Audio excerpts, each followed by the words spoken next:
paid the price.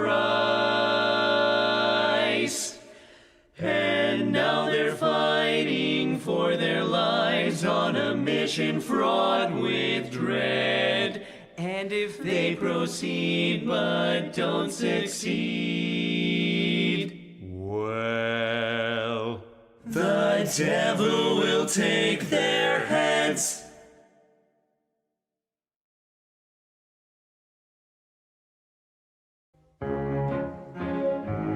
No cabe duda que 2017 fue un año de juegos increíbles.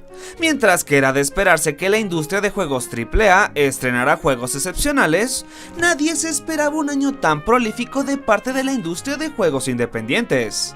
Títulos como Hollow Knight, Hellblade y Nex Machina fueron tan buenos que incluso no parecían ser independientes. Aunque si vamos a hablar de términos de popularidad, no cabe duda que Cuphead fue el gran ganador de entre todos estos que levantó más el hype en la industria. Incluso desde sus inicios el juego ya había llamado la atención de todos y era más que obvio el porqué. Mientras que a lo largo de la historia de la industria, los shooters de desplazamiento lateral siempre han existido e incluso hay sagas consideradas de culto de este género como lo son Metal Slug y Contra, el estilo visual de Cuphead fue precisamente lo que hizo emocionar a todos, incluso a personas que no eran seguidoras de la industria. Es un juego que literalmente podrías enseñárselo a tu abuelo y hacerle recordar su infancia en la época de los años 30, cuando los niños solían ver caricaturas y no a youtubers jugando títulos populares online. Mientras que este juego fue elogiado por todos, tanto por sus ya mencionados gráficos como por su jugabilidad, hay una característica de Cuphead que es normalmente olvidada: su trama. Y es normal, ya que es tan sencilla que literalmente es contada solo al principio del juego, con mucha rapidez, y la misma no se desarrolla a lo largo del juego. La historia cuenta como nuestros protagonistas Cuphead y Mughead se ven metidos en un enorme lío cuando estos apuestan sus almas al mismísimo diablo. Y el problema está en que estos en realidad no querían perder sus almas. A lo que estos llegan a un acuerdo con el diablo y son enviados por toda la isla a recolectar contratos de almas de otros habitantes, y así darle a Satán lo prometido. Es una historia simple para un juego que tiene más de 2 millones de descargas en Steam, ¿no les parece? Pero existe una teoría que hará que la manera en la que veamos a nuestros adorables personajes de cabeza hueca sea de manera muy diferente. Por más protagonistas y heroicos que puedan ser, en realidad no son mejores que el mismísimo diablo, ya que una vez mostrada la evidencia, entenderás por qué precisamente nuestros personajes principales tienen el diseño que tienen. Ok, es bastante evidente la fecha en la que Cuphead está basado. Fue un tema que de hecho cubrimos en el video de Bendy and the Ink Machine, pero para los que simplemente no tienen idea y no quieren ir a ver el video de Bendy, les explico rápidamente. El estilo de Cuphead está basado en los inicios de la era de oro de los dibujos animados por ahí en los 1930, un estilo de animación que fue creado por el poco documentado Fleischer Studios y que más adelante sería popularizado por Walt Disney. Y sí, la animación y la música de estos títulos hacen que esto sea más que evidente, y de hecho el juego nos lo recuerda a cada rato. Pero, siguiendo con el tema, la razón por la cual la fecha es tan importante en esta teoría es que en realidad esta época representa todo el esquema maligno y diabólico que nos representa Cuphead. Verán, entre los años 1929 y 1930, el mundo sufriría lo que se conoce como la Gran Depresión, o la crisis del 29, y fue una de las crisis económicas de mayor profundidad en la historia.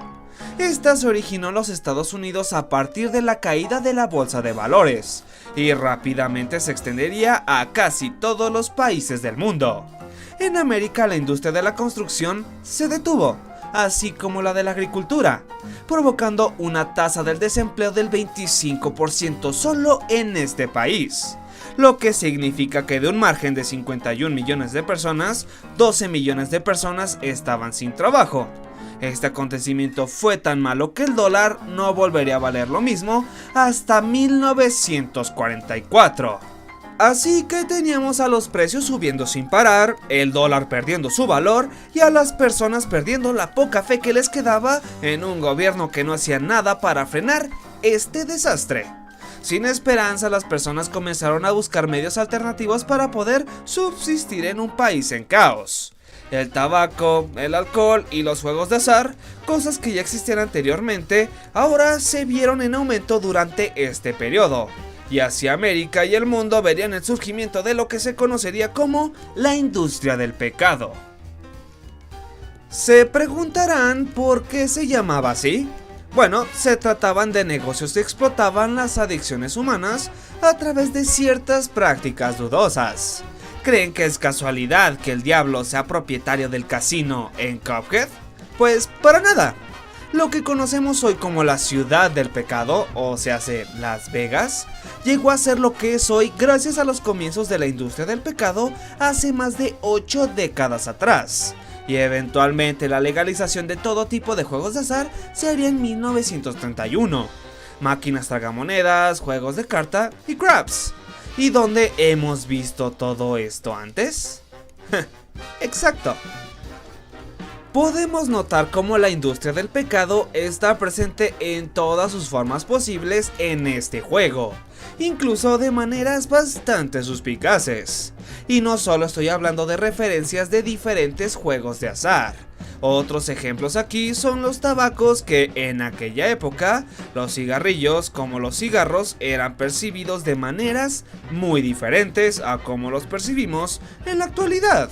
Mientras que los cigarros eran comúnmente asociados a hombres fuertes, los cigarrillos eran usados normalmente para parecer más refinados o sofisticados. Ahora mira en el fondo del nivel de Cliff Calamity, donde podemos ver a moscas femeninas de clase alta fumando cigarrillos. Mientras que en la pelea contra Mr. Wheezy, que literalmente es un cigarro gigante, podemos ver en el fondo imágenes retorcidas de hombres con sacos fumando. Podemos ver cómo hasta ahora la teoría toma forma por sí sola, y cómo es interesante el hecho de que Cuphead no solo hace referencias a los dibujos animados, que es en lo que está basada su estética, sino a hechos del mundo real. Sin embargo, aún queda mucho que contar.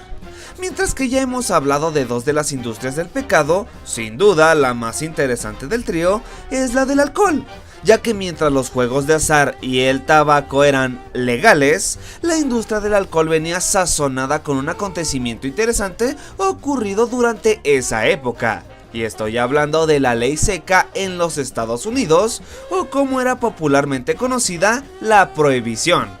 Y créanme que aquí el paralelismo puede ser un poco espeluznante. La ley seca, como ya podrán saber, era una ley que prohibía estrictamente a cualquier persona o empresa el comercio de bebidas alcohólicas. Esto se originó a través de diversos líderes religiosos que afirmaban públicamente que los diversos malos sociales eran puramente gracias al consumo libre de alcohol. Y uno de estos males sin duda fue el maltrato doméstico hacia las mujeres. Y sin duda el caso más notorio de todos fue el que supuestamente ocurrió en Hull House. Hull House era una casa de asentamiento para los inmigrantes europeos fundada en 1889 por la ganadora del premio Nobel Jane Addams, la cual después de 2 décadas de buen funcionamiento, en 1913, la historia cuenta cómo una mujer dio luz a un bebé en este lugar. Sin embargo, por desgracia, el recién nacido vino al mundo con ciertas malformaciones debido a una posterior paliza que le había propinado un hombre en estado de ebriedad a la susodicha mujer embarazada.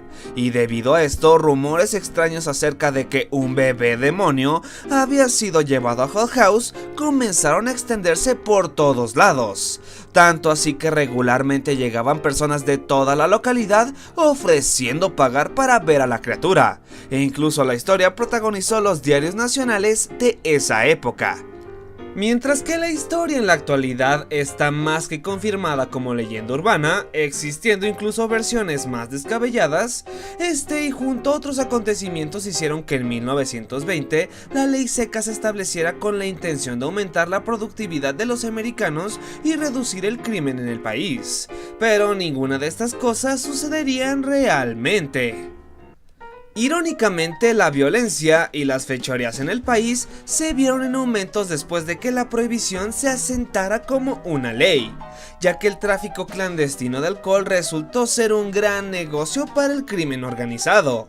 La ley seca fue un rotundo fracaso, y solo porque el alcohol era ilegal, las personas siempre buscaban la manera de tenerlo a la mano. Ahora echémosle un vistazo a Cuphead. Podrás notar que las áreas donde hay alcohol son zonas que son propiedad del diablo. Y como no, la verdad es que tiene lógica.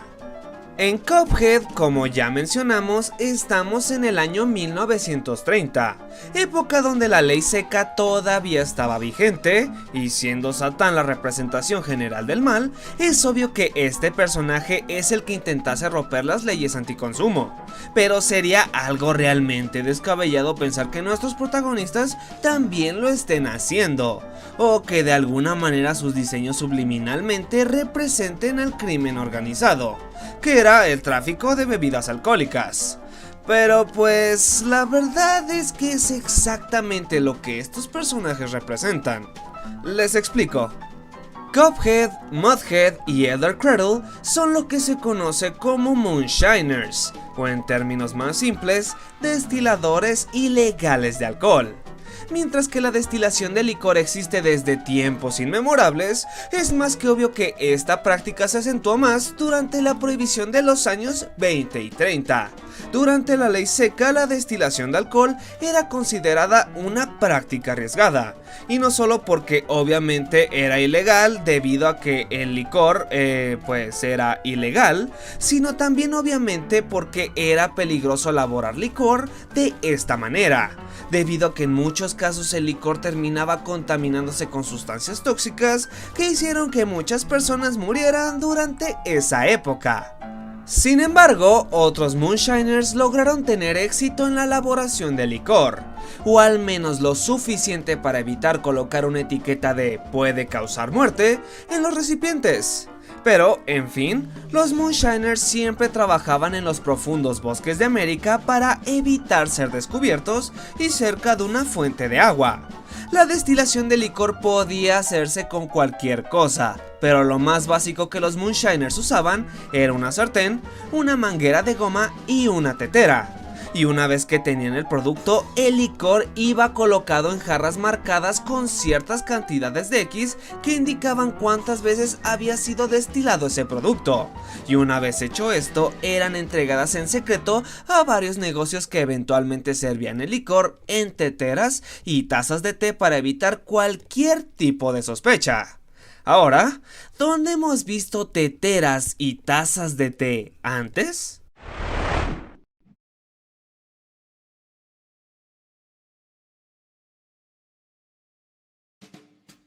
Pero esto no termina aquí. Piensen, ¿cómo comenzamos nuestra aventura en Cuphead? Pues es en la casa de Elder Kettle, un lugar que está prácticamente lejos de todo, rodeada de árboles y con una fuente cercana de agua. ¿Coincidencia? Pues tal vez. Pero piensen en lo siguiente. ¿Alguna vez te has preguntado por qué la historia de Cuphead se desarrolla en una isla? Es decir, la isla de Inkwell es solo una serie de pequeñas masas de tierra interconectadas, pero pues resulta que la isla de Inkwell es muy parecida tanto en su tipografía como en su forma a las Bahamas, una serie de islas cercanas conectadas por la costa de Florida. ¿Y cómo se conecta todo esto con Cuphead? Como ya les mencionamos, la ley seca de los Estados Unidos provocó todo tipo de crímenes con respecto al licor, y la destilación no era el único. ¿Alguna vez has oído hablar del Rum Row? Pues para los que no, se trata de una operación de contrabando de licor durante la ya mencionada muchas veces en este video época de la prohibición, el cual consistía en producir licor en las Bahamas y transportarlo en botes hacia Florida, cosa que hace que los botes que vemos alrededor de toda la isla Inkwell tengan un propósito más oscuro que un simple toque estético de parte de los desarrolladores. Pero ahora hablemos de la evidencia final y detengámonos a examinar qué es el líquido que los hermanos Cabeza de Tazón tienen en el interior de ellas. Existen varias teorías con respecto a esto. mientras que algunas de ellas dicen que el líquido dentro de la cabeza de Cuphead se trata de fluido no newtoniano, que es un tipo de material muy particular ya que puede parecer líquido pero al aplicarle fuerza se endurece. Otras teorías un poco más locas dicen que puede tratarse de algo similar al agua que los Kappas tienen en sus cabezas, el cual según el folclore japonés es la que mantiene vivas a estas criaturas mitológicas. Pero debido a las circunstancias, ninguna de estas teorías podría ser posible. El líquido dentro de las cabezas de Cuphead y Mugman se comportan como cualquier otro líquido en el juego. Podemos verlo cuando ambos son dañados o durante ciertos momentos en la jugabilidad. En la escena donde el diablo echa a los hermanos del casino, podemos tener una vista más clara dentro de la cabeza de Mugman, y podemos notar que el líquido es blanco, cosa que ha hecho que ciertas personas piensen que podría ser leche o jugo de huevo. Pero esto pues simplemente sería, bueno, raro. Verán, si investigan un poco con respecto a las técnicas de animación de aquella época en la que el juego está basado, nos enteraremos que cuando un artista tenía la necesidad de ilustrar algún líquido transparente, el blanco era su color predilecto, ya que en esta técnica tan antigua de animación no existía la capacidad de usar la transparencia, y si los animadores no coloreaban el dibujo, se vería incompleto, y si usaban el color azul, sería más representativo del agua.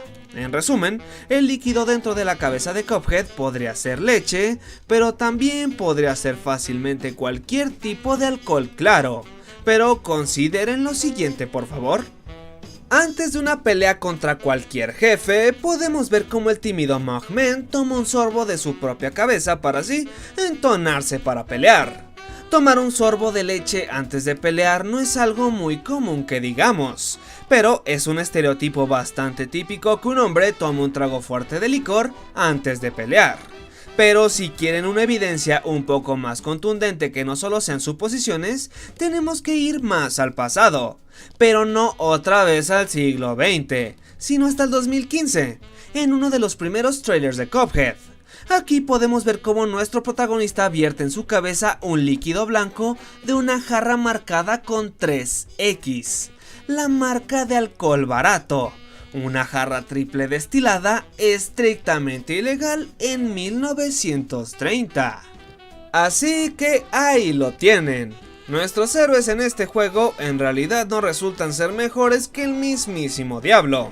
Y al igual que este, partidario de las industrias del pecado, Cuphead, Mugman y Elder Kettle también son parte de esto, destilando alcohol en su pequeña cabaña, alejada de todo. Y bueno, eso ha sido todo por hoy. No olviden pasarse por la página de Facebook y dejarnos un super like. También pueden seguirnos en Twitter, donde siempre se publican adelantos de los próximos videos que subiremos en el canal. No olviden activar la campanita para que YouTube te notifique cada vez que subimos un nuevo video. Y pues bueno, yo soy Nun y pues no he subido nada a mi canal y así seguir un ratito, pero sé que hay mucha gente nueva aquí, entonces si les interesa League of Legends, anime y un poco de juegos con un estilo de humor americano, pues pueden pasarse por mi canal Casual. Sí, ya no es Casual League. Bienvenidos a Casual. Y pues bueno, posiblemente me tengan aquí antes de mi regreso completo, pero pues siempre es un gusto estar aquí en Much More. Así que bueno, sin más, esto es todo por hoy. Nos despedimos, pero no olviden ser Much More Than a Gamer.